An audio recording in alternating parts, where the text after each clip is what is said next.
సాయినాథాయ నమః. శ్రీ సాయి సచ్చరిత్రము 4వ అధ్యాయం.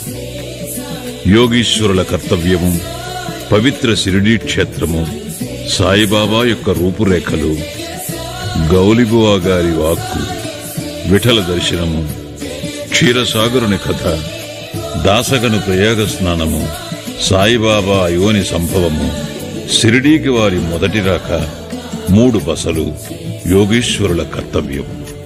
భగవద్గీత 4వ అధ్యాయమున 7-8 శ్లోకములందు శ్రీకృష్ణ పరమాత్ముడు ఇట్లు సెలవిచ్చియున్నారు. ధర్మము నశించునప్పుడు, అధర్మము వృద్ధి పొందునప్పుడు నేను అవతరించెదను. సన్మార్గులను రక్షించుటకు, దుర్మార్గులను శిక్షించుటకు, ధర్మస్థాపన కొరకు యుగ యుగములందు అవతరించెదను. ఇది ఏ భగవంతుని కర్తవ్య కర్మ. భగవంతుని ప్రతినిధులకు యోగులు, సన్యాసులు అవసరము వచ్చినప్పుడెల్లా అవతరించి ఆ కర్తవ్యమును నిర్వర్తించెదరు. ద్విజులకు బ్రాహ్మణ, క్షత్రియ, వైశ్య జాతుల వారు తమ కర్మలను మానునప్పుడు, శూద్రులు పైజాతుల వారి హక్కులను అపహరించినప్పుడు, మతగురువులను గౌరవించక అవమానించునప్పుడు, ఎవరునూ మతబోధలను లక్ష్యపెట్టనప్పుడు, ప్రతివాడునూ గొప్ప పండితుడునని అనుకున్నప్పుడు, జనులు నిషిద్ధాహారములు, మద్యపానములకు అలవాటు పడినప్పుడు, మతము పేరుతో కాని పనులు చేయనప్పుడు, వేరువేరు మతముల వారు తమలో తాము కలహించుచున్నప్పుడు, బ్రాహ్మణులు సంధ్యావందనము మానునప్పుడు, సనాతనులు తమ మతాచారములు పాటించనప్పుడు, ప్రజలు ధనధారా సంతానములే జీవిత పరమార్థముగా భావించి మోక్ష మార్గమును మరచునప్పుడు, యోగీశ్వరులుద్భవించి వారి వాక్కాయ కర్మలచే ప్రజలను సవ్యమార్గమును పెట్టి వ్యవహారములు చక్కదిద్దుదురు. వారు దీపస్తంభముల వలె సహాయపడి మనము నడువవలసిన సన్మార్గమును, సత్ప్రవర్తనమును నిర్దేశించెదరు. ఈ విధముగానే నివృత్తి, జ్ఞానదేవు, ముక్తాబాయి, నామదేవు, జానాబాయి, గోర, గోణాయి, ఏకనాథుడు, తుకారాం, నరహరి, నర్షిభాయ్, సజన్కా సాయి, సాంవతమాలి, రామదాసు మొదలుగా గల యోగులను తదితరులను వేరువేరు సమయములందుద్భవించి మనకు సవ్యమైన మార్గమును చూపిరి. అట్లే సాయిబాబా కూడా సకాలమందు షిరిడీ చేరిరి. పవిత్ర షిరిడీ క్షేత్రం అహ్మద్నగర్ జిల్లాలోని గోదావరి నది ప్రాంతములు చాలా పుణ్యతమములు. ఏలయన అచ్చట అనేక యోగులు ఉద్భవించిరి, నివసించిరి. అట్టి వారిలో ముఖ్యులు శ్రీ జ్ఞానేశ్వర్ మహారాజ్. షిరిడీ గ్రామము అహ్మద్నగర్ జిల్లాలోని కోపర్గాం తాలూకాకు చెందినది. కోపర్గాం వద్ద గోదావరి దాటి షిరిడీకి పోవలను. నది దాటి 3 కోసులు పోయినచో నీమ్గాం వచ్చును. అచ్చటికి షిరిడీ కనిపించును. కృష్ణా తీరమందు గల గాణగాపురము, నరసింహవాడి, ఔదంబర్ మొదలుగా గల పుణ్యక్షేత్రముల వలె షిరిడీ కూడా గొప్పగా పేరు కాంచినది.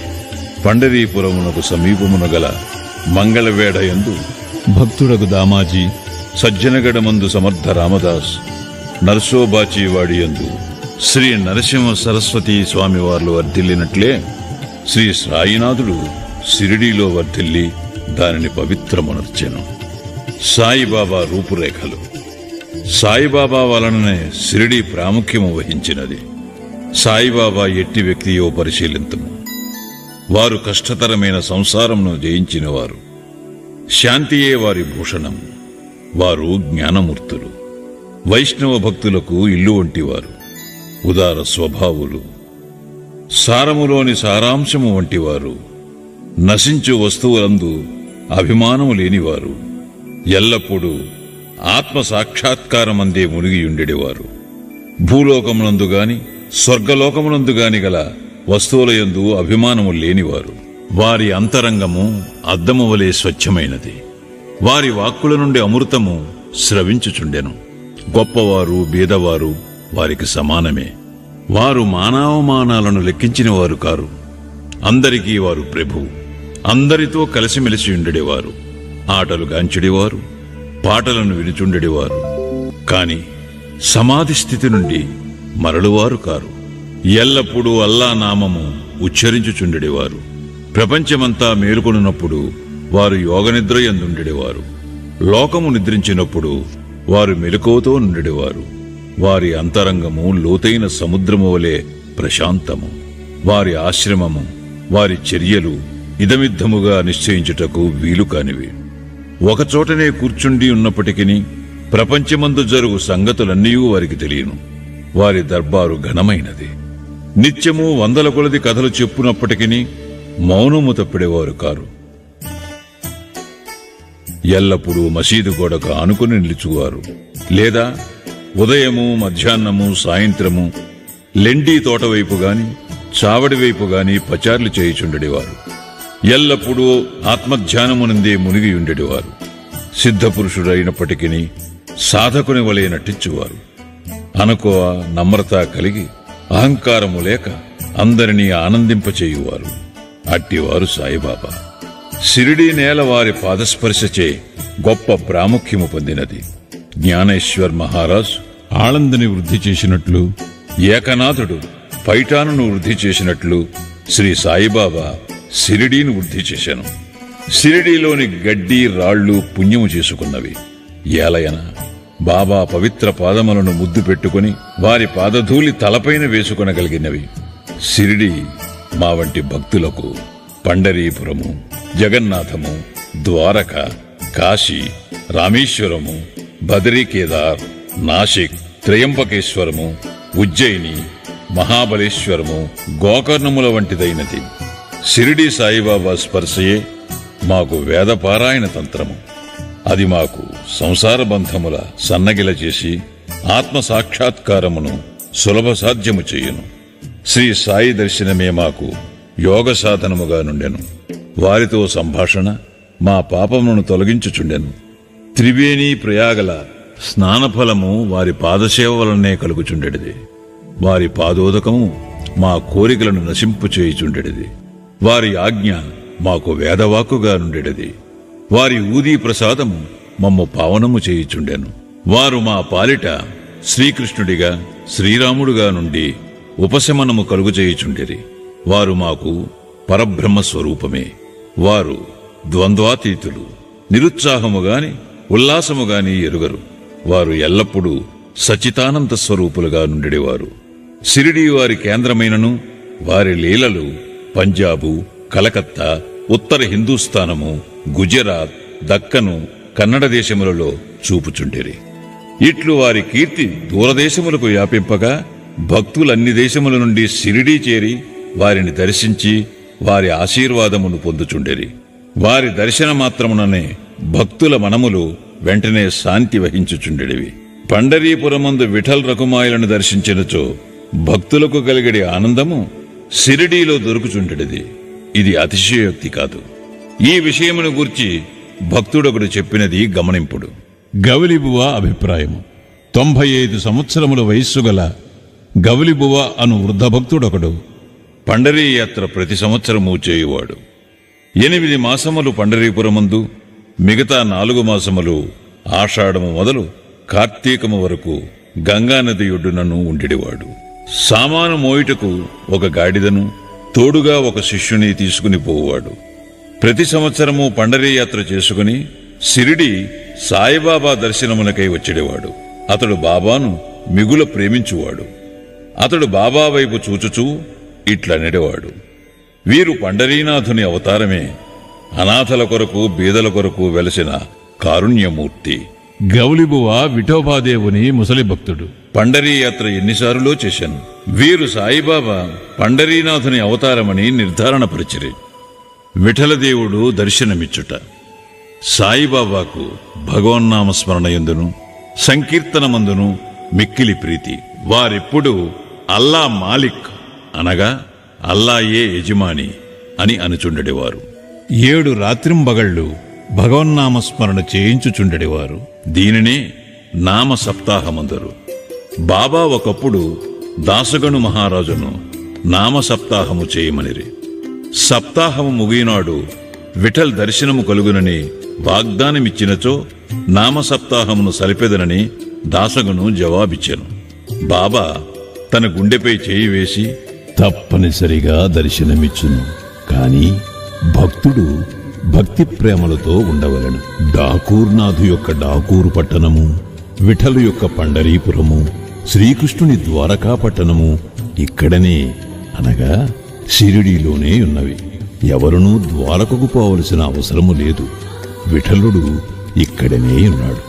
భక్తుడు భక్తి ప్రేమలతో కీర్తించునప్పుడు విఠలుడు ఇక్కడనే అవతరించును అని అనెను. సప్తాహము ముగిసిన పిమ్మట విఠలుడి క్రింది విధముగా దర్శనమిచ్చెను. స్నానానంతరము కాకాసాహేబు దీక్షితు ధ్యానములో మునిగినప్పుడు విఠలుడు వారికి గాన్పించెను. కాకా మధ్యాహ్నహారతి కొరకు బాబా యొద్దకు పోగా తేట తెల్లముగా కాకాను బాబా ఇట్లడిగెను. విఠల్ పాటిల్ వచ్చినాడా? నీవు వానిని చూచితివా? వాడు మిక్కిలి పారుబోతు. వానిని దృఢముగా పట్టుకును. ఏమాత్రము అజాగ్రత్తగా ఉన్నను తప్పించుకుని పారిపోవును. ఇది ఉదయము జరిగెను. మధ్యాహ్నము ఎవడో పటములను అమ్మువాడు 25-30 విఠోబా చిత్రపటములను అమ్మకమునకు తెచ్చెను. ఆ పటము సరిగా కాకాసాహేబు ధ్యానములో చూచిన దృశ్యముతో పోలియుండెను. దీనిని చూచి బాబా మాటలు జ్ఞాపకమునకు తెచ్చుకొని కాకాసాహేబు ఆశ్చర్యానందములలో మునిగెను. విఠోబా పటమునొకటి కొని పూజామందిరములో నుంచుకునెను. భగవంతరావు క్షీరసాగరుని కథ. విఠల పూజయందు బాబాకెంత ప్రీతియో భగవంతరావు క్షీరసాగరుని కథలో విశదీకరింపబడినది. భగవంతరావు తండ్రి విఠోబా భక్తుడు. పండరీపురమునకు నియమముగా యాత్ర చేయుచుండెడివాడు. ఇంటి వద్ద కూడా విఠోబా ప్రతిమరించి దానిని పూజించువాడు. అతడు మరణించిన పిమ్మట వారి కొడుకు పూజను, యాత్రను, శ్రాద్ధమును మానెను. భగవంతరావు షిరిడీ వచ్చినప్పుడు బాబా వాని తండ్రిని జ్ఞప్తికి తెచ్చుకొని, వీని తండ్రి నా స్నేహితుడు కావున వీనినిచ్చటకు ఈడ్చుకుని వచ్చి తిని, వీడు నైవేద్యము ఎన్నటూ పెట్టలేదు. కావున నన్నును విఠలుని కూడా ఆకలితో మార్చినాడు. అందుచేత వీనినిక్కడకు తెచ్చి తిని, వీడు చేయునది తప్పని బోధించి చీవాట్లు పెట్టి తిరిగి పూజ ప్రారంభించున్నట్లు చేసెదను అని అనిరి. ప్రయాగ క్షేత్రములో దాసగణ స్నానము. గంగానది, యమునా నది కలిగి చోటునకు ప్రయాగ అని పేరు. ఇందులో స్నానమాచరించిన ప్రతివానికి గొప్ప పుణ్యము ప్రాప్తించునని హిందువుల నమ్మకము. అందుచేతనే వేల కొలది భక్తులు అప్పుడప్పుడు అచ్చటికి పోయి స్నానమాడుదురు. దాసగను కూడా ప్రయోగ పోయి అచ్చట సంగమములో స్నానము చేయవలనని మనస్సును దలచెను. బాబా వద్దకేగి అనుమతించమనను. అందుకు బాబా ఇట్లు జవాబిచ్చెను. అంత దూరము పోవలసిన అవసరమే లేదు.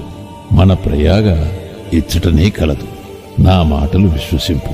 ఇట్లు అన్నంతలో ఆశ్చర్యములన్నిటికంటే ఆశ్చర్యకరమైన వింత జరిగినది. దాసగన్ మహారాజు బాబా పాదములపై శిరస్సు నుంచిన వెంటనే బాబా 2 పాదముల బొటనవేళ్ల నుండి గంగా, యమునా జలములు కాలువలుగా పారెను. ఈ చమత్కారమును చూచి దాసగను ఆశ్చర్యచకితుడయ్యాను. భక్తి ఆవేశాలతో మైమరిచాడు. కన్నులు ఆనందాశ్రులతో నిండే అతని హృదయంలో ఉప్పొంగిన కవితావేశం శ్రీ సాయిలీలా గాన రూపంలో పెళ్ళుబుకింది. బాబా అయోని సంభవుడు. షిరిడీ మొట్టమొదటి ప్రవేశించుట.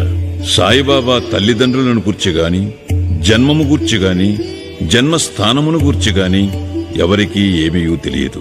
ఎందరో పెక్కుసారులు ఈ విషయములు కనుగొనుటకు ప్రయత్నించిరి. పలుసార్లు ఈ విషయముగా బాబాను ప్రశ్నించిరి. కాని ఎట్టి సమాధానము కాని, సమాచారము కాని పొందకుండేది.